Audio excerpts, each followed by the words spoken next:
Ready? Get local. Bandwango. Can't say that 10 times fast. They raised $3.1 million to power tourism and experience-focused deals.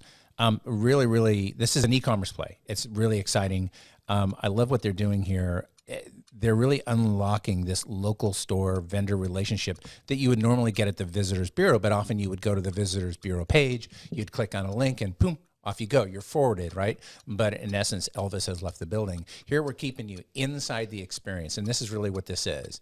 It's a digital experience. It's kind of like dipping your toes a little bit into the environment that you're looking to go out and visit. And you would think that like maybe Visitors Bureau and travel has been down, but there's a lot of exploration going on. A lot of people exploring local, maybe not taking as grand a trips, but they're jumping in the Winnebago, they're piling kids in the car, they're putting the roof down, and they're going down and exploring. And these guys are really helping people get there. We talk about the fact that, you're either digital or you're not.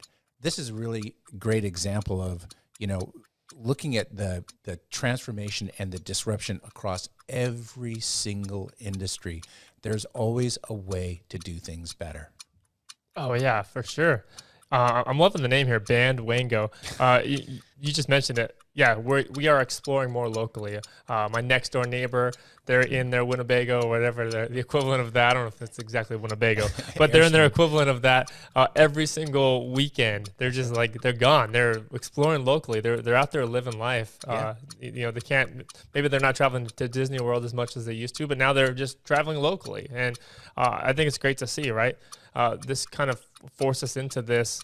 We're looking for different ways to entertain ourselves, different ways to get out there and explore and to learn and to still be living. Mm-hmm.